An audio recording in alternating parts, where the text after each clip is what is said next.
So hello hi नमस्ते सबैजनालाई। आजको हाम्रो फर्स्ट न्युजको बारेमा कुरा गरौँ। हामी कुरा गर्न जान्छौँ लालाजीको बारेमा। सो आई थिङ्क अब अहिले सोसियल मिडियामा उहाँलाई कतै न कतै देख्नु नै भएको होला। अहिले चाहिँ उहाँ एकदमै भाइरल हुनुहुन्छ र जब मान्छेहरूले उहाँसँग फोटोजहरू भिडियोजहरू खिच्नुहुन्थ्यो, उहाँहरूले चाहिँ लालाजीलाई चिया पानी खाओस् भनेर चाहिँ थोरै पैसाहरू पनि दिनुहुन्थ्यो, यो सोचेर कि लालाजी चाहिँ एकदमै नर्मल मान्छे हो र उहाँसँग चाहिँ खासै पैसा छैन। बट केही दिन अगाडि सम्राट मगरले आफ्नो भ्लगमा लालाजीको आफ्नै होटल देखाइदिनु भएको थियो एन्ड त्यो देखेर मान्छेहरू एकदमै सक हुनु भएको थियो र रिसेन्टली त्यसैको बारेमा कुरा गरे लालाजीले यो भन्नुभएको छ।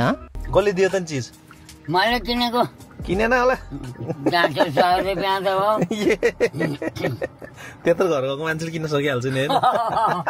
बाबरे हो। आएपछि लालाजीलाई फोटो खिचेर चिया खाने पैसा दिन्थे। मैले त लालाजीसँग माग्न पर्ने म चिया खाने पैसा उल्टो लालाजी करोडपति हुनुहुन्न रहेछ भन्ने थाहा भयो भिडियोमा भनेर।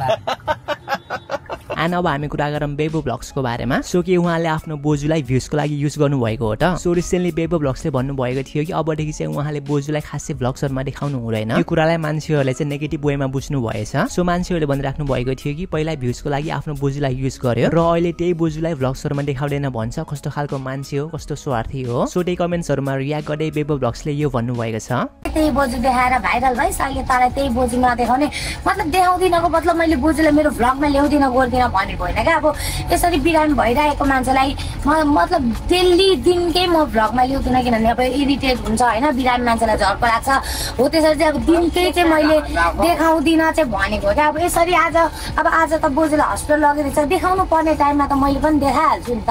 अनि अब अस्ति नदेखाउँदाखेरि चाहिँ त्यस्तो भन्नुभयो होइन। अब फेरि आज देखायो, फेरि देखाएर नि सुख छैन क्या।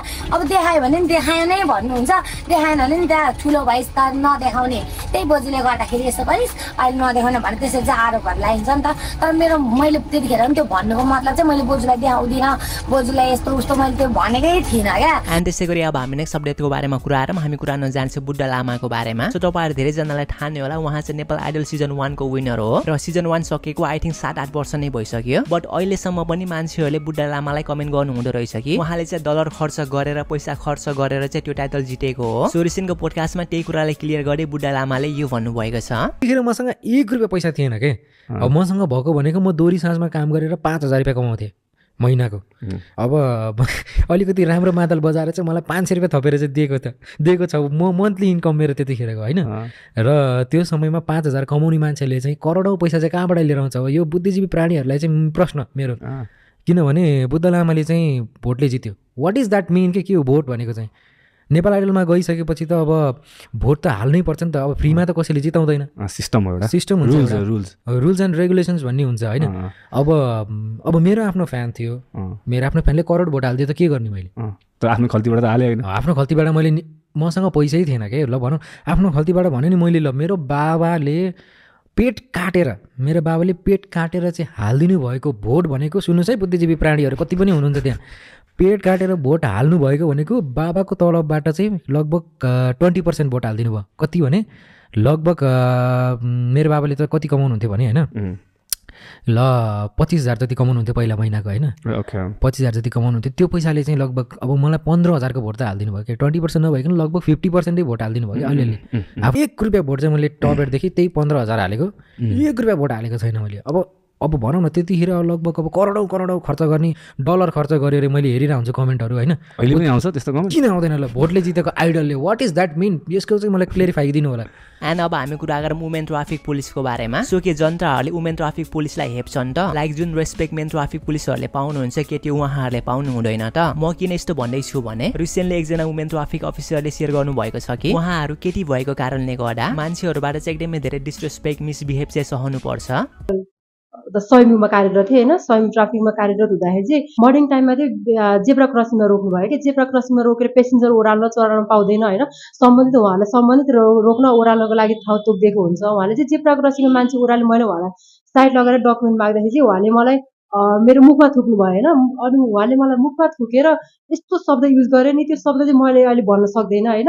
त्यो पछि मलाई यस्तो फिल भयो नि मलाई त्यही ठाउँमा के जेन्ट्स ट्राफिक भएको भए सायद उहाँले त्यस्तो शब्द युज गर्न हुन्थेन होइन। डकुमेन्ट पनि सजिलो, उहाँले मलाई लेडिज भनेर चाहिँ हेप्नै लागेको होला। तर मैले उहाँलाई के गरेँ भने मैले त्यतिकै उहाँलाई छोडेन होइन। त्यो शब्द मैले सहन सकेन। त्यसपछि मैले मेरो के अरे हाम्रो अफिसमा होइन सरलाई जाहेर गरेँ कि मभन्दा सिनियर सरलाई हाम्रो इन्चार्जलाई जाहेर गरेर सर यस्तो यस्तो भएको छ भने चाहिँ सरले होइन उसलाई के अरे मतलब हुन्छ नियन्त्रणमा लिग भनेपछि मैले अब हाम्रो सिआरपी गार्डलाई बोलाएर त्यसपछि उहाँ अब वृत्त सहयोगमा पठाएँ कि उहाँलाई त्यति बेला चाहिँ मैले उहाँलाई मुद्दा नै चलाइदिएको छु। एनिवे अब हामी कुरा गरौँ एमआरपी भ्लगको बारेमा। सो तपाईँहरूले थाहा नै छ अहिले चाहिँ उहाँ युएसएमा हुनुहुन्छ र टाइम टु टाइम उहाँले नेपाली स्टुडेन्ट जो चाहिँ युएसए जाँदै हुनुहुन्छ उहाँहरूलाई सजेस्ट गर्नुहुन्छ कि सकेसम्म स्टुडेन्ट भिजामा चाहिँ नआउनु, किनभने जुन एक्सपेक्टेसन तपाईँहरूले बोकेर युएसए आउनुहुन्छ त्यस्तो चाहिँ युएसए को लाइफ छैन। एन्ड अरू उहाँले के भन्नुभएको छ तपाईँहरू आफै हेर्न सक्नुहुनेछ।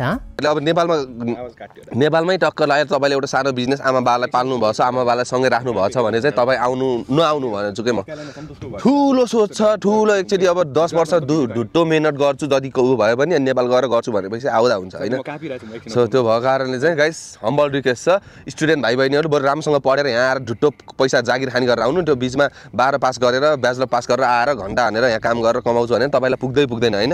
नेपाली स्टुडेन्टहरूको ट्रेन्ड के छ आफूले बुझेर भन्दा कन्सल्टेन्सीहरूको लगेमा लागेर फलाना ठाउँ जाने यताउति जाने भन्ने हुन्छ नि त। सो कन्सल्टेन्सीले बिजनेसको लागि जतातिर उसको कमिसन आउँछ जतातिर आउँछ हुन्छ सबैले त्यतातिरै मान्छेलाई पुश गर्ने हो। आना भने सब्जेक्टको बारेमा कुरा गरौँ। सो के एसटी म्यानले केही ऱ्यापर्सहरूलाई एक्सपोज गरिदिनु भएको हो त। सो कुनै ऱ्यापर्सहरूले भन्नुहुन्छ कि उहाँहरूले चाहिँ ऱ्याप कुनै पैसाको लागि कुनै फेमको लागि गरेको होइन, जस्ट आफ्नो मनको सन्तुष्टिको लागि मात्र गरेको हो। सो जसले पनि यस्तो भन्नुहुन्छ कि उहाँहरूले धाती राख्नु भएको छ त, किनभने रिसेन्टको पोडकास्टमा एसटी म्यानले यो भन्नुभएको छ।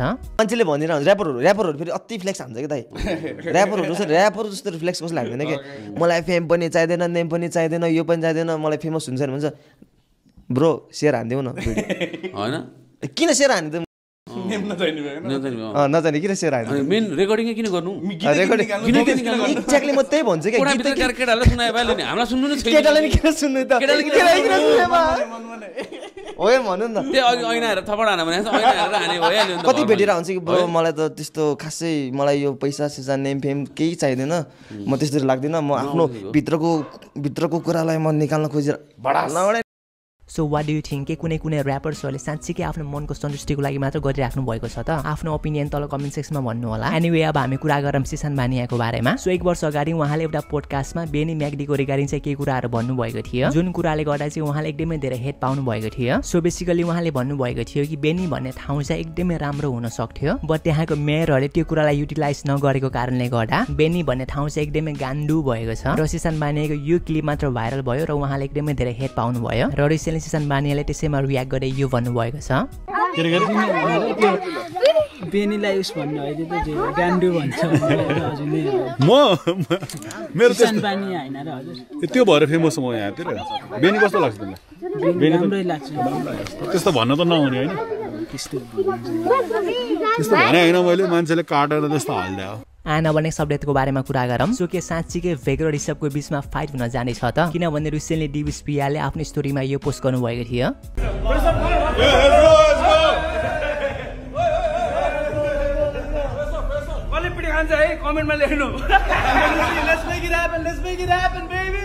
ओके आजको लागि यति नै। भिडियो मन परेमा please like comment and subscribe गर्नु होला र अर्को भिडियोमा फेरि भेटौँला। Bye bye, see you.